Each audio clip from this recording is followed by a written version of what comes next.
Breaking news, Betty White has passed away at age 99. 17 days and she would have been 100. RIP. She checked out early so as to not ruin 2022. Exactly what my husband said about it. Had this happened tomorrow, it would have been the worst kind of start to 2022. Edit, bunch of pedantic mfers on here. She lived and died in the US, where it is still 2021. And here I am in Australia, waking up to this news on January 1st. Shit, I just saw one of those memes a few days ago that bait you into thinking someone's dead about her. It went along the lines of at 7:30 this morning, Betty White was found alive, probably having breakfast. I thought this was the same meme too. https www.reddit.com. Note interesting comments. Rose Fogg today December 26th at 7:30 am the beloved actress. Source share it media meosap at nam iossmf these one. Yeah, that exact one, kind of gives me chills now. I saw this and immediately thought of that other post too. Boy, I remember on the farm in St. Olaf, when we'd get depressed, Grandma could always cheer us up. She'd take out her dentures and take a healthy swig of the aquarium and then hold a flashlight under her chin, so we could watch the goldfish swim from cheek to cheek. Boy, we could have watched them all day, but visiting hours were only from 10 to 4. I remember seeing an interview where Betty White explained that her parents taught her very early to never be afraid of death because those who pass away finally get to discover the secret of what happens when we die. Now, Betty knows the secret. This was in the early 50s, but my favorite moment is when Betty invited a black American to her show but got tons of flack for bringing him on to the point where a boycott would happen. So she told them, "I'm sorry. Live with it." Anyway, she gave that guy more airtime on her show afterwards. Arthur Duncan. He was a tap dancer. I can't find the clip or video, but from my best recollection of her interview on Inside the Actors Studio. James Lipton. And finally, if heaven exists, what would you like to hear God say when you arrive at the pearly gates? Betty White, welcome, here's Alan. Betty's late husband Alan Ludden from 1963 to 1981. I hope this happened for her. Edit typo and thanks for the award. Edit too. Well, thanks for all the upvotes. I used to love watching Inside the Actors Studio, because the interviews were so different and focused on the actor's work. I remember Betty White's interview was done after B. Arthur passed away, I believe. During her interview she really talked about how much she truly loved Alan Ludden.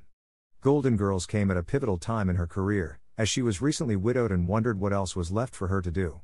So during the 10 famous questions James Lipton always ended his interview with, this last answer was the one that always stuck with me, out of everyone else's. It was so sweet and simple. I can't remember her favorite curse word. Edit 3, son of a bitch from Umatilda Bewilda. She never remarried after his death in the 80s. He was absolutely her soulmate and I hope she was greeted by him.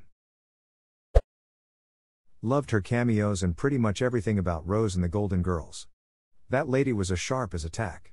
Some of my favorites. So you may not be as fast on your feet, and the image in your mirror may be a little disappointing, but if you are still functioning and not in pain, gratitude should be the name of the game. From her book If You Ask Me, and of course you want. I like double entendres because then the people who get it enjoy it, and the people who don't get it don't know about it. My philosophy for staying young is to act bubbly every day. Drink bubbly every birthday. Having a glass on you tonight. Edit, cannot spell. What a legend. I remember we all said that she would live forever with Mick Jagger, Keith Richards, and the Queen.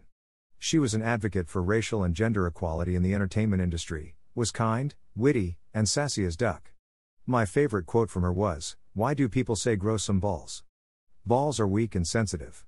If you want to be tough, grow a vagina. Those things can take a pounding." Edit, okay, so apparently she didn't say that.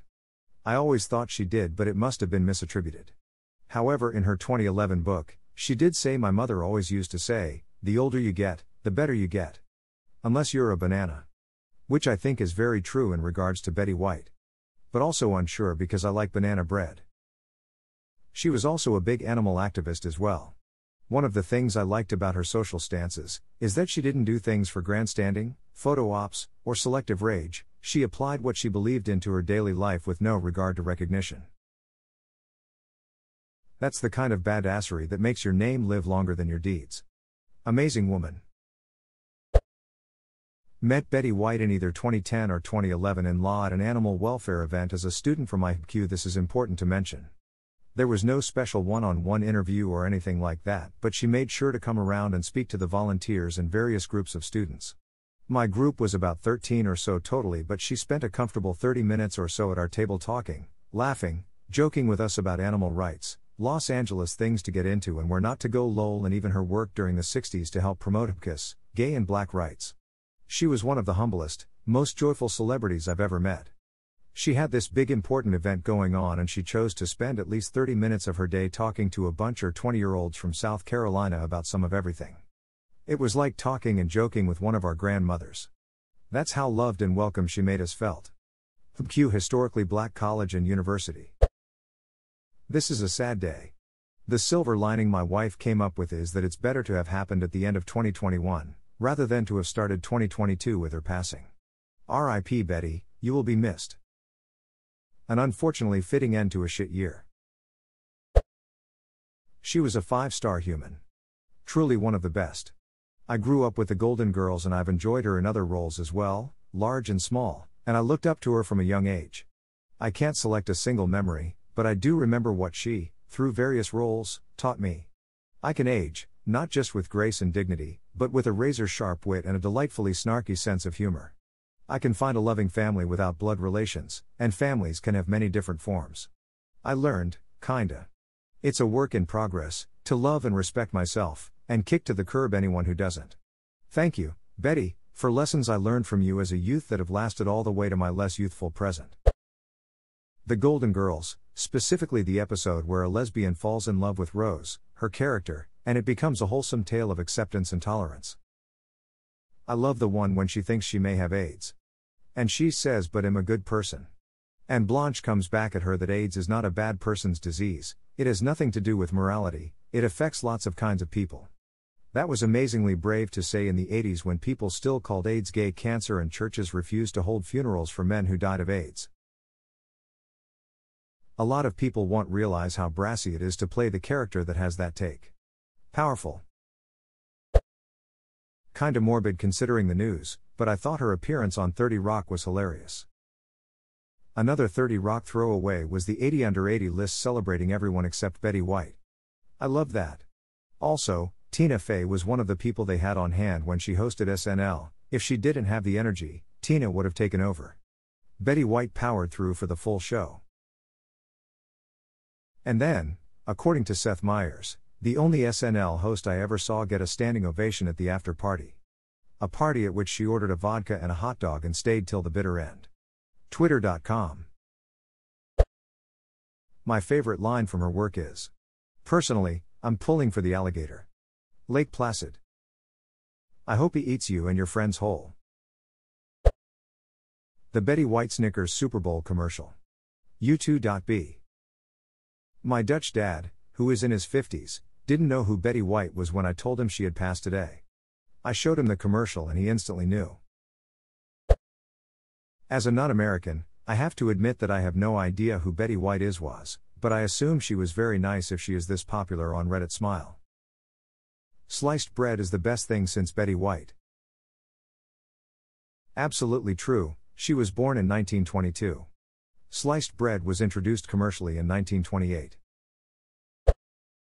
She stood up to Southern TV stations who wanted to cancel the Betty White show in the 1950s, because she invited black tap dancer and singer Arthur Duncan on. They threatened to not run the show, she said too bad, and had him on a few more episodes for good measure. Duncan then went on to be a regular on the Lawrence Welk show as a dancer and work as a USO performer, and credits Betty White with helping to jumpstart his career. The most golden of girls, may she rest in peace. I always liked watching her and her husband on Password Plus with my Grammy. I found it kind of admirable in a sense seeing them together on a game show, and her actually being a good sport on the show and him being fair with her and the other contestants. As sad as this is, I'm glad they can finally be reunited. I enjoyed watching her on the original Match Game with Gene Rayburn. Thanks Mom and Dad for making me watch the old Match Game. Rip Betty White. I found old Password Plus and Match Game episodes on Pluto TV. I've been playing them for my mom for the past several months.